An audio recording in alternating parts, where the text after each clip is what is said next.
आइए जानते हैं आज के कुछ प्रमुख अंतर्राष्ट्रीय खबरों को। पहले एक नजर आज की हेडलाइंस पर।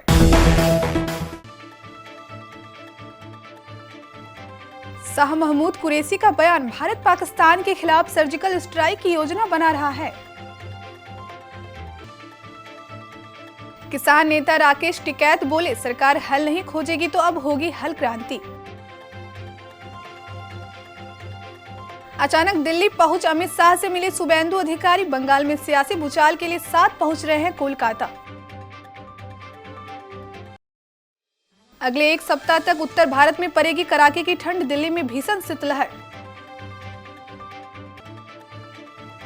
धनबाद में झरिया में शौच के लिए महिला हुई जमींदोज, काम छोड़कर भागे बीसीसीएल के कर्मचारी। किताब से हटाए जाएंगे ब्राह्मणों की भावनाओं को ठेस पहुंचाने वाला कंटेंट, कर्नाटक की येदियुरप्पा सरकार का फैसला। एसटीएफ ने वेस्ट यूपी ने हथियार सप्लाई करने वाले तस्कर गिरफ्तार, हथियारों का जखीरा बरामद। अमेरिका के ऊर्जा विभाग पर अब तक का सबसे बड़ा साइबर हमला। अजय देवगन की फिल्म से डेब्यू करेंगे कैरी मिनाटी, दिलचस्प है रोल। रिकी पॉन्टिंग ने बताया, दूसरे दिन ऑस्ट्रेलियाई बल्लेबाज ने कहा की गलतियां। पाकिस्तान के विदेश मंत्री शाह महमूद कुरैशी ने कहा कि उन्हें खुफिया सूत्रों से पता चला कि भारत पाकिस्तान के खिलाफ सर्जिकल स्ट्राइक की योजना बना रहा है। उनका कहना था कि भारत अपने अंदरूनी हालत और भारत प्रशासित कश्मीर की हालत से लोगों का ध्यान हटाने के लिए ऐसा करने के बारे में सोच रहा है। संयुक्त अरब अमीरात की राजधानी अबू धाबी में प्रेस वार्ता के दौरान कुरैशी ने कहा कि उनके प्रेस कॉन्फ्रेंस का मकसद पाकिस्तानियों और अंतर्राष्ट्रीय बिरादरी को जरूरी जानकारी देना था। उन्होंने कहा कि अगर भारत ऐसी कोई हरकत करता है तो पाकिस्तान उसका भरपूर और मुंहतोड़ जवाब देगा। लगभग महीने भर से जारी किसान आंदोलन खत्म होने का नाम नहीं ले रहा है और अब भारतीय किसान यूनियन के नेता राकेश टिकैत ने किसानों से अगली किसान क्रांति का हिस्सा बनने को कहा है। टिकैत ने चेतावनी दी है कि 3 नए कृषि बिलों पर जारी आंदोलन को खत्म करने के लिए केंद्र सरकार कोई समाधान नहीं खोज पाती है तो किसान इस मुद्दे को सुलझाने के लिए अपना रास्ता खुद बनाने के लिए मजबूर होंगे। पश्चिम बंगाल में संभावित सियासी भूचाल से पहले जब सबकी नजरें कोलकाता पर टिकी थी, ऐसे में तृणमूल कांग्रेस के बागी शुभेंदु अधिकारी सबको चकमा देते हुए अचानक दिल्ली पहुंच गए। शुक्रवार को यहां उन्होंने बीजेपी के पूर्व अध्यक्ष और गृह मंत्री अमित शाह से मुलाकात की और फिर दोनों साथ बंगाल के लिए उड़ चले। शाह अगले 2 दिन राज्यों में रहेंगे और इस दौरान 1 दर्जन टीएमसी नेता बीजेपी का दामन थाम सकते हैं। 4 महीने बाद राज्य में होने जा रहे विधानसभा चुनाव से पहले सत्ताधारी तृणमूल कांग्रेस और ममता बनर्जी के लिए यह बड़ा झटका है। अगले 1 हफ्ते तक देश के मैदानी इलाकों में कड़ाके की ठंड पड़ने वाली है। देश के उत्तरी क्षेत्र के मैदानी इलाकों में सर्द हवा चलने के चलते ठंड काफी बढ़ गई है। भारत मौसम विज्ञान विभाग ने आज कहा कि अगले सप्ताह के दौरान उत्तर भारत में रात का तापमान सामान्य से नीचे रहेगा और 1 हफ्ते बाद ही थोड़ी राहत की उम्मीद की जा सकती है। पीटीआई की खबर के मुताबिक विभाग ने 17 से 24 दिसंबर और 24 से 30 दिसंबर तक के अपने पूर्वानुमान में कहा कि उत्तर पश्चिम, मध्य और पूर्वी भारत के ज्यादातर हिस्सों में न्यूनतम तापमान सामान्य से 2 से 6 डिग्री सेल्सियस नीचे रहेगा। झारखंड में खुले में शौच के लिए गई एक महिला जमींदोज हो गई। इसकी खबर मिलते ही बीसीसीएल के कर्मचारी काम छोड़कर भाग खड़े हुए। घटना धनबाद जिला के झरिया स्थित कुनसंडा इलाके के बस्ता कोला में हुई है। विश्वकर्मा प्रोजेक्ट के पास गौरवपुरी धोरा में हुई इस घटना के बाद से इलाके के लोगों में दहशत है। गुस्साए लोगों ने सबके साथ झरिया धनबाद गौशाला रोड को जाम कर दिया।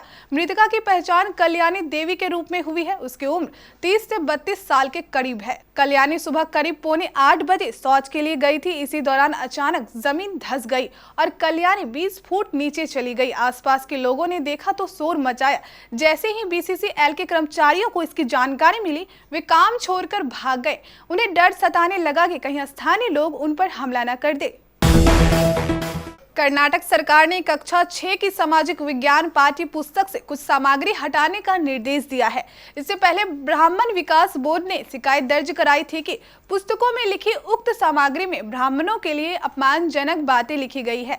प्राथमिक और माध्यमिक शिक्षा मंत्री एस सुरेश कुमार ने अपने विभाग के उच्च अधिकारियों को लिखे एक नोट में यह भी निर्देश दिया है कि शिक्षकों और विशेषज्ञों की एक समिति बनाई जाए ताकि कक्षा 1 से 10 तक की पाठ्य पुस्तकों में इस प्रकार की सामग्री की जांच की जा सके। एसटीएफ मेरठ टीम ने नौचंदी इलाके में हथियार बनाकर सप्लाई करने वाले गिरोह का भंडाफोड़ करते हुए असलाह फैक्ट्री पकड़ी है। 2 आरोपियों की गिरफ्तारी की गई और उनके पास से भारी मात्रा में असलाह बरामद किए गए। आरोपियों के साथी फरार हो गए। इस मामले में नौचंदी थाना में मुकदमा दर्ज कराया गया है। पकड़ा गया एक आरोपी पिछले 3 साल से मवाना से हथियारों की खेप पहुंचाने के मामले में वांटेड चल रहा था। अमेरिका के ऊर्जा विभाग ने बताया कि उस पर साइबर हमला हुआ है और ये अमेरिकी सरकार के किसी भी विभाग पर हुआ अब तक का सबसे बड़ा हमला है। ये विभाग अमेरिका के परमाणु हथियारों की देखरेख के लिए जिम्मेदार है। हालांकि विभाग ने साफ किया है कि हथियारों के भंडार की सुरक्षा पर इस हैकिंग का कोई प्रभाव नहीं पड़ा है। टैंक कंपनी माइक्रोसॉफ्ट ने भी गुरुवार को बताया कि उसे अपने सिस्टम में खतरनाक सॉफ्टवेयर मिला है। आशंका जताई जा रही है कि ये साइबर हमला रूस ने किया है, लेकिन रूस ने इसे साफ इनकार किया है।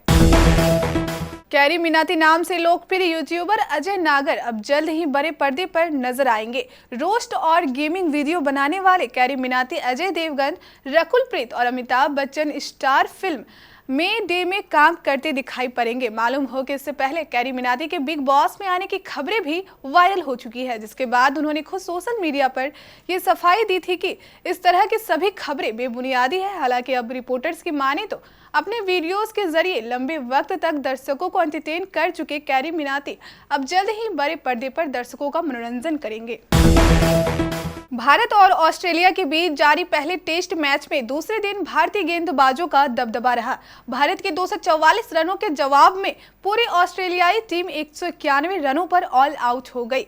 भारत की तरफ से अश्विन ने सबसे ज्यादा 4 विकेट लिए, वहीं बुमराह को 2 और उमेश यादव को 3 विकेट मिला। पूर्व ऑस्ट्रेलियाई कप्तान रिकी पॉन्टिंग ने दूसरे दिन ऑस्ट्रेलिया की खराब बल्लेबाजी पर बोलते हुए कहा कि अश्विन के खिलाफ बैट्समैन कुछ ज्यादा ही आक्रामक थे।